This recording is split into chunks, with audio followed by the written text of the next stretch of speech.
कांग्रेस तो वो है जिसने मुसलमान जो है 25% से 3% पे लिया। मामला सिर्फ ये है कि किस प्रकार मुस्लिमों को और शेड्यूल कास्ट को टारगेट करके इन्हें सिर्फ इन्हीं मुद्दों में उलझाए रखे। अगर आपको अवैध नजर आता है तो बाबा साहब डॉक्टर भीमराव अम्बेडकर साहब के स्मारक नजर आते हैं, अवैध नजर आते हैं तो बाबरी मस्जिद नजर आती है, अवैध नजर आती है तो शिमला मस्जिद नजर आती है।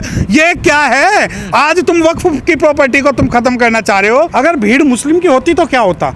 यकीन मानिए कि अगर भीड़ मुस्लिम की होती तो बुलडोजर का मुंह सभी मुस्लिमों की तरफ होता। मुस्लिमों को आतंकवादी भी बोलते हैं, मुस्लिमों को उग्रवादी भी बोलते हैं और मुस्लिमों को बोलते हैं कि ये लोग लव जिहाद या मंदिर जिहाद फैला रहे हैं। जो ये शिमला का मुद्दा है, क्या किसी की प्राइवेट प्रॉपर्टी है क्या वो?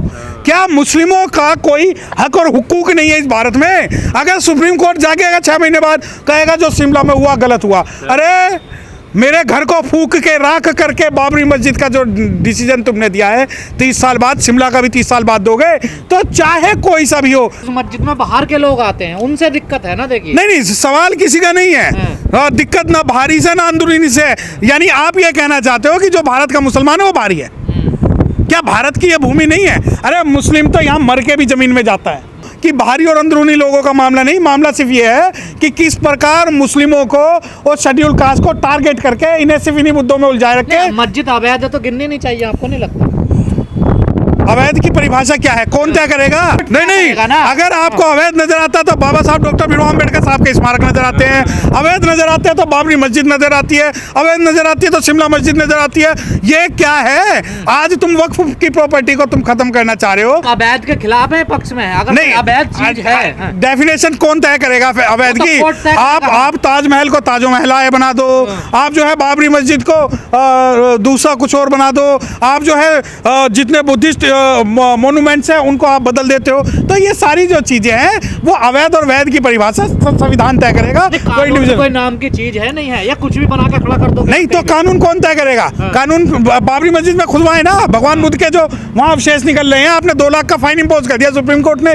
क्या सुप्रीम कोर्ट को ये जो वहाँ भगवान बुद्ध के जो मोन्यूमेंट्स निकल रहे हैं, हमारे जैसे वफादार कम ही निकलेंगे, जहाँ खोदोगे वहाँ हम ही निकलेंगे।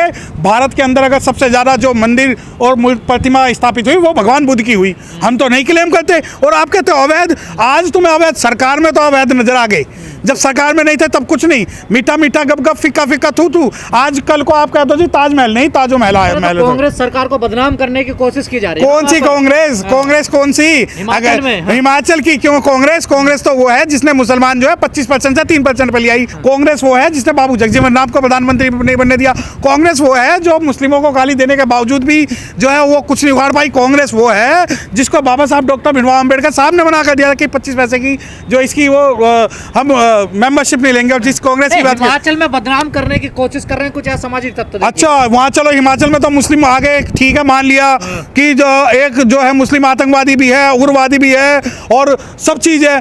मुझे ये बताओ कि जो कांग्रेस है, जब सुप्रीम कोर्ट ने शेड्यूल कास्ट के अगेंस्ट में जो डिसीजन दिया जो कि एंटी कॉन्स्टिट्यूशनल है, उसे क्यों लागू करवा रही है कांग्रेस? क्यों मैं कांग्रेस का हिमायती बनूं? इस बात को बर्बाद करने में जितना योगदान कांग्रेस का है उससे कहीं कम योगदान जो है भाजपा का है। और जो हिमाचल में सहमति लग रही है आपकी कांग्रेस को? वो तो सत्ता के साथ है। जब मुस्लिम दलित मरेगा, ये हरानाग और सांपनाथ जो है एक बिल में जाके घुसेंगे और वहां जाकर पॉलिसी बनाएंगे।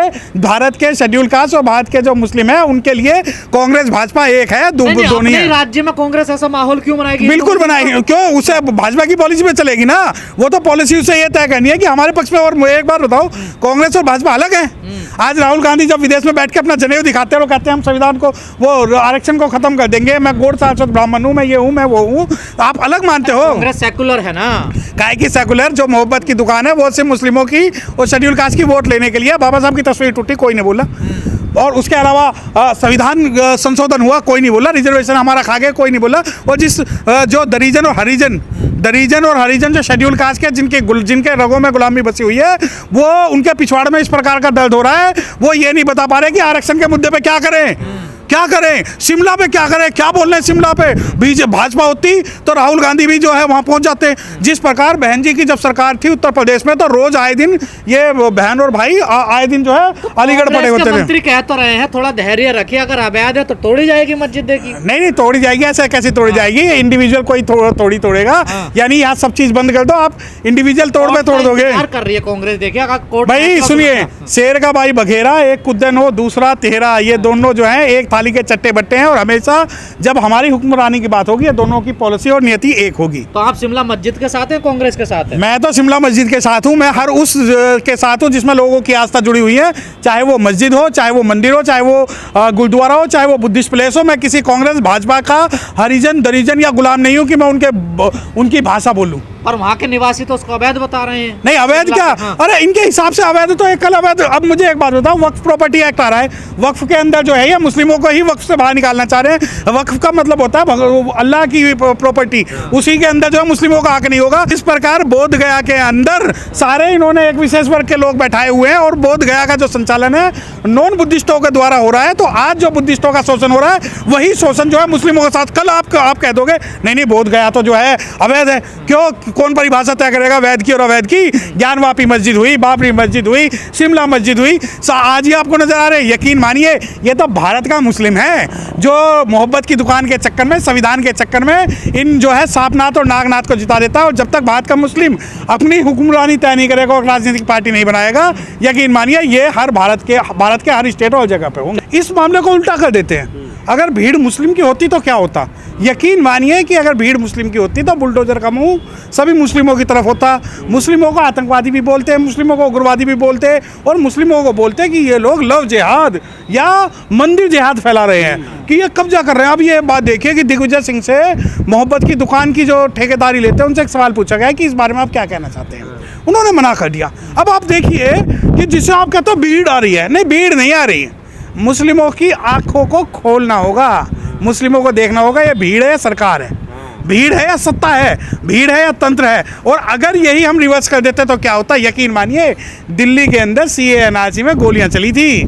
यकीन मानिए 2 अप्रैल 2018 को जब शेड्यूल कास्ट ने आंदोलन किया तो खुल के गोलियां चली थी। तो जब आप इस बारे में बात करते हैं कि भीड़ आ रही थी, भीड़ नहीं आ रही थी, स्टेट स्पॉन्सर अनार्की आ रही थी। आप ये मानिए भारत के लोकतंत्र के अंदर आपने कभी ये देखा है कि जाट आंदोलन करें तो गोलियां चल जाएंगी, गुज्जर आंदोलन करें तो गोलियां चल जाएंगी, मुस्लिम आंदोलन चलें तो गोलियां चल जाएंगी, और शेड्यूल कास्ट आंदोलन करें तो गोलियां चल जाएंगी?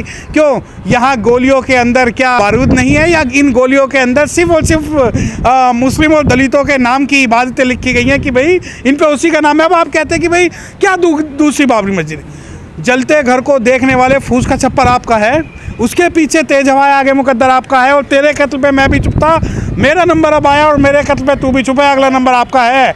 मैं खुल के इस बारे में कह रहा हूँ, इन सिचुएशन का, इस परिस्थिति का अगर कोई दोषी है तो वो भारत का मुस्लिम है। और वो क्यों है? वो भाजपा के हराने के लिए राहुल गांधी को जिताएगा, राहुल गांधी संविधान भी लेके आएगा, राहुल गांधी बाबा साहब भी लेके आएंगे, राहुल गांधी मुस्लिमों की भी बात करेंगे। परंतु जब मुस्लिमों की जमहूरियत की बात होगी, उनकी हुक्मरानी की बात होगी और उनकी पार्टिसिपेशन की बात होगी, तो यकीन मानिए वो जीरो मिलेगा। मुझे एक बात बताएं, दिग्विजय सिंह ने मना कर दिया कि नहीं मुझे इस बारे में कुछ नहीं पता। कोई भी राष्ट्रीय नेता इस मामले में बोलने को तैयार नहीं है। और अगर इस भारत में भीड़ का ही तंत्र चलाना है, अगर इस भारत के अंदर यही है कि भाई भीड़ ही तय करेगी, तो इसे भीड़ तंत्र बना दो, लोकतंत्र खत्म कर दो। पर जिस तरीके से देखा ये जा रहा है कि सुप्रीम कोर्ट की भी टिप्पणी आ गई है कि बुलडोजर नहीं चला सकते। मेरी एक बात सुनिए, अगर आपको सुप्रीम कोर्ट में खुदा दिखता है तो आपको ये खुदाई छोड़नी पड़ेगी। आप नहीं समझ पाओगे सुप्रीम कोर्ट को। सुप्रीम कोर्ट तो आज से 70 साल हो गए, हम नहीं समझ पाए। कभी वो आरक्षण बदल देते हैं, कभी कुछ बदल देते हैं, कभी कुछ। एक बार बताएं, बाबा रामदेव के ऊपर सुप्रीम कोर्ट ने बड़ी बड़ी टिप्पणी की, कुछ हुआ क्या? अंबानी का कुछ हुआ, कुछ अडानी का हुआ। अब आप कहते हैं नहीं बुलडोजर पे सुप्रीम कोर्ट जो है शांत हो गया। अरे तो आपको ये कहना चाहिए कि जिस ऑफिसर ने बुलडोजर चलाया है उसके खिलाफ एफआईआर होनी चाहिए। उसकी खुद की संपत्ति सीज करके जिसके घर तोड़े गए हैं उसके उनको पैसा दिया जाना चाहिए। सुप्रीम कोर्ट क्या काम करता है कि पहले तो वो करने देता है कि अच्छा अरे मुसलमान 10-12 दिन बैठे रहने दो, अच्छा सरकार गोली चला रही है चलाने दो, मणिपुर में हिंसा हो रही है मरने दो, जामिया में मारे जा रहे हैं मारने दो, सीएनआरसी हो रहा है मारने दो। फिर वो कुंभकर्ण की तरह अचानक वो प्रकट होते हैं सुप्रीम कोर्ट और कहते हैं कि बुलडोजर गलत है। अरे वो तो हमें पता है, कानून का कौन सा जानकार ऐसा जिसे ये नहीं पता बुलडोजर चलाना गलत है? ये तो कुंभकर्ण की नींद है, आप लोग सो रहे थे। अब आपको अच्छा नहीं आप सुप्रीम कोर्ट पे भी उंगली उठा रहे हैं। यार मुझे एक बात बताओ,